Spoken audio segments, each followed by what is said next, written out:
મારું નામ સંજય કુમાર રમણભાઈ ટેકેજી અને હું ખેડા જિલ્લામાંથી આવું. સાહેબ, અહીંયા આજે જે આ ઉમેદવારો ભેગા થયા છે એ પોતાનું પીએમએલ લેવા આવ્યા છે. કોર્ટ કેસ નડે છે એવો વારંવાર જવાબ મળતા અમે એટલા હેરાન થઈ ગયા છે, માનસિક રીતે એટલા પરેશાન થઈ ગયા છીએ કે અમારે મેડમને રજૂઆત કરવા માટે અહીંયા આવવું પડ્યું. બરાબર, જો કોર્ટ કેસ નડતો જ તો બીજા મહિનામાં કોર્ટ કેસ થયો, તમે ચોથા મહિનામાં નોટિફિકેશન આપી છે, તો કોર્ટ કેસ નડતો તો નોટિફિકેશન કઈ રીતે આપો છો? બરાબર, તો સાહેબ આ એક મોટો પ્રશ્ન છે કે વારંવાર કોર્ટ કેસનું નામ લેવામાં આવે છે અને અમને અહીંયાથી પાછા કાઢી મૂકવામાં આવે. અમે લાયક ઉમેદવારો છીએ, બરાબર, અમે ટેટ પાસ કરી છે, અમારા જોડે દરેક પ્રમાણપત્રો છે જેના કારણે અમે કહી શકીએ કે આ ભરતીના અમે સંપૂર્ણ લાયક છીએ. બરાબર, 700 મિત્રોએ જેને પિટિશન કરી છે એ લોકો હાલના તબક્કે એ લોકો પાસ નથી, એટલા માટે એ ભરતી પ્રક્રિયામાં ઊભા ના રહી શકે. આ ઐતિહાસિક ભરતી છે અને ખરેખર ઐતિહાસિક ભરતીમાં આ ઐતિહાસિક નિર્ણય લેવામાં આવ્યો કે પહેલી વખત એવું બન્યું છે. અત્યારે ઇતિહાસ પેજી લો તમે, પહેલી વખત એવું બન્યું છે કે જયારે કોઈ ભરતી પ્રક્રિયામાં નાપાસ ઉમેદવારને ફોર્મ ભરવા દેવામાં આવે. તો સાહેબ આ નિર્ણય ખરો નથી, અમારા હિતમાં નથી. અને જો તમારે અને બાળકો, અમે તો 10,000 તો ઘરે બેઠેલા ઉમેદવારો છે, પણ શાળામાં જતા સાહેબ 4 લાખ બાળકોને આનેથી ઇફેક્ટ પડી રહી છે સાહેબ. બરાબર, તો આજે અમે જે અહીંયા આવેદન આપ્યું, આજે સેમ જવાબ આપવામાં આવ્યો. બધા જે છે ને એમનું મોરલ ડાઉન થઈ ગયું છે. એ ખરેખર તો અમુક જણને એવું લાગે છે કે અમે ફોર્મ ભરીને જ કંઈક ગુનો કરી દીધો છે.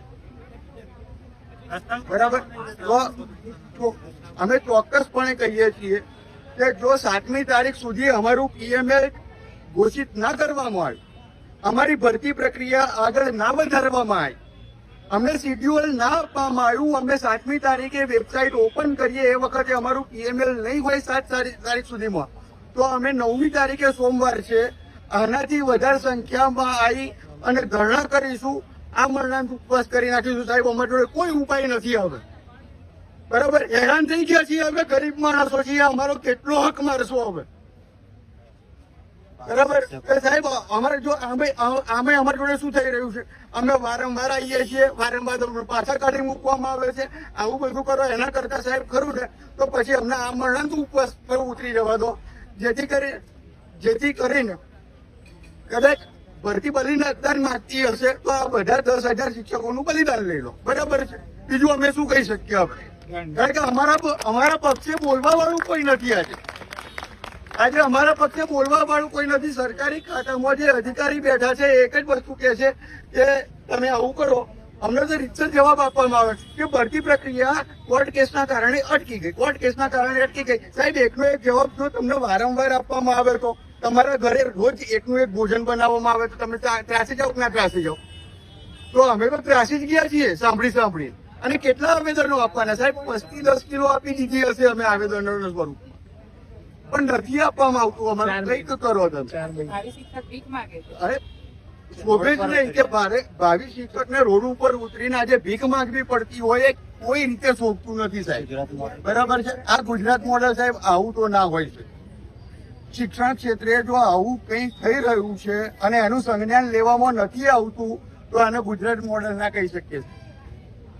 બધા જોવે, અમને સપોર્ટ કરે, બરાબર છે, આગળ આવે અને ખરેખર જો અમારા ફેવરમાં આ ભરતી ચાલુ કરી દેતા હોય, પીએમએલ આપતા હોય તો અમે ફરીથી કોઈ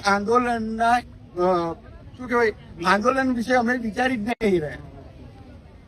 બરાબર, પણ જો આંદોલન કરવું ક્યારે પડશે? જયારે અમારા ફેવરમાં કંઈ પણ ન્યાય લેવામાં નહીં આવે, કોઈ પણ સ્ટેટમેન્ટ આપવામાં નહીં આવે ત્યારે.